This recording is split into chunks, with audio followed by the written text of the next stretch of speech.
What's going on, Swoopers? Welcome back to another episode of Swoop Luke. In this episode, just another off-season trade update before the final day of trade period tomorrow. So let's run that intro, jump straight into it.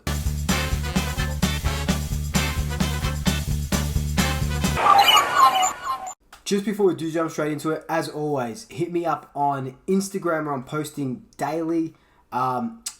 Obviously on TikTok and Twitch, I'm streaming Little Hope. If you haven't seen my Little Hope video, it's the one before this. Insane, little bit of fun. But if you are a new sweeper, welcome. Thank you so much for joining us. Don't forget to hit that subscribe button, hit that notification bell. And if you are a returning sweeper, welcome back. Thank you so much for joining me. So let's get into what the freaking hell is going on at Pieland. So as we know, it has been trade week for the last week, I guess. It's been crazy. All this Treloar talk. Now it's Stevenson, Phillips, Cox. A lot of ruthlessness talk by the Pies earlier, especially Nathan Buckley after that Geelong game. And now it just looks like we're having a bit of a fire sale. We know that we're trying to get salary cap space and get into the top 10 of the draft.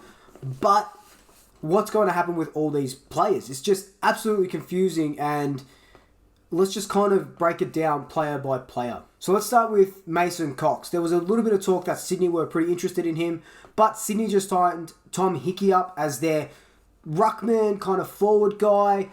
So Cox is now off the table, and he'll be staying at Collingwood for 2021 and hopefully beyond. I do love him as a player.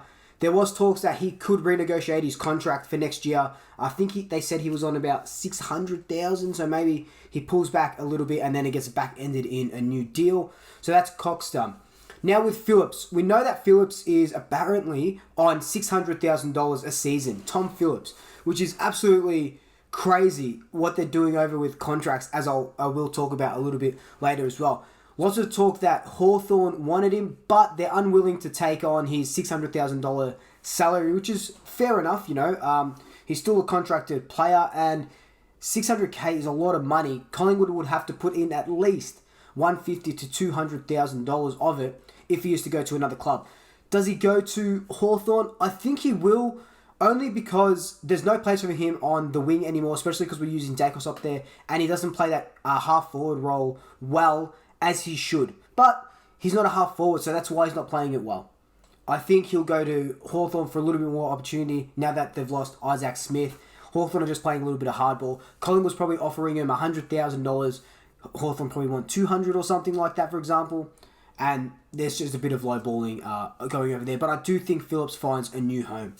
The third player I want to talk about is Jaden Stevenson. So recently, the last 24, 48 hours or so, there's been a lot of talk that he's going to the Kangaroos, and the Kangaroos are keen on him. There's talk that they've offered him 3 years at $500,000 a season. By all reports, he's on $580,000 since his last re-signing. I think that was last year, a season with the Pies. So they're looking to offload that salary cap as well, only if they can get something good for him. They're not pushing him out the door, but if they can get something good in return for him, I think he'll leave. What is he worth? Look, you want Kangaroos as pick 2. 2018 Stevenson kicked close to 40 goals, kicked a couple goals in a grand final, rising star. We know what he's good. The first half of 2019 he was phenomenal until that betting scandal. Obviously glandular fever this year. Do we package up Stevenson and a future first for the Kangaroos as pick 2 and, you know, a late 3rd or a late 4th or something like that just for draft points? Do the Kangaroos want to give off their pick 2 for someone like Stevenson? A couple of years ago, Lachie Weller went to Gold Coast for pick 2. At the time, it's like, it was an insane move by the Suns. It's paying off now, but do the Roos see as much potential that we do in Stevenson to say, yeah, you know what? He is worth a pick 2. So the last guy we're going to talk about, obviously, is Adam Treloar. A little bit sad. Apparently, he's had a medical at the Doggies, and I think the Doggies will be his destination. Dunkley goes to Essendon for anywhere between pick 6 to pick 8. I think that pick 6, 7, or 8 comes to us from Essendon and the Bulldogs, a 3-way sort of trade, something like that. It'll be the most logical solution, hoping for a pick 6. Treloar's worth it. He's a fantastic player. Yes, his disposal efficiency isn't that good, but He's still a very good player. All of these things play out in the next 24 hours. You know, I've got it on good authority that we are after Logan McDonald. But the only way to get Logan McDonald is to get into the top 3 of the draft. And the only way to get into the top 3 of the draft is to package up a bunch of picks and hope that no one picks Logan beforehand. That's why I think if we can somehow manage to get the Kangaroos as pick 2, beautiful, perfect, let's go.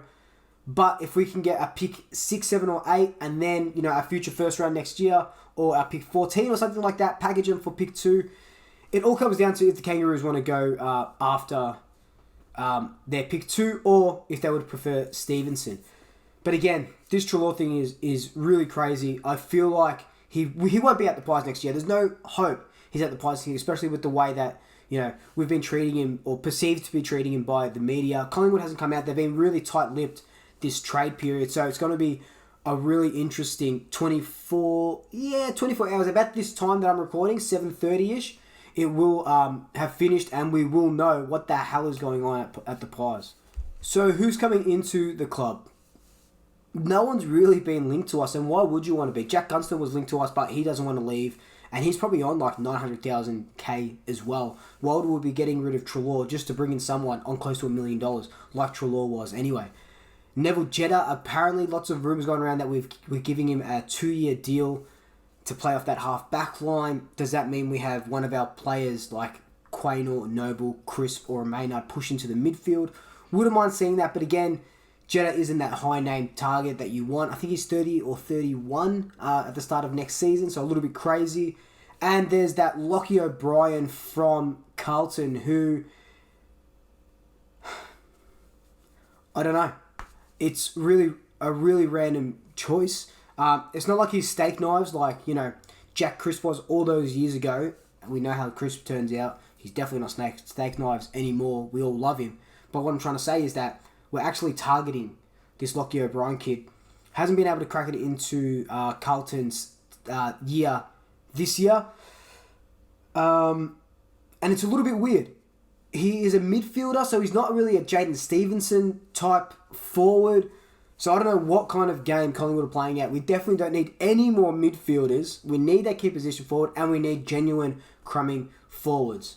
But anyway, this was just a quick update. Just wanted to get a video up, kind of talk to you about what the possibilities will be tomorrow. They could all stay. They could all go. Collingwood are a bit of an enigma at the moment. So, you know, this time tomorrow, we'll either be crying with joy or laughing our way to the top 2 in the draft. But until then, like, comment, subscribe, tell your family, tell your friends, tell your pets, and until next time, Double Shackers, I'll swoop you later. Ooh la la.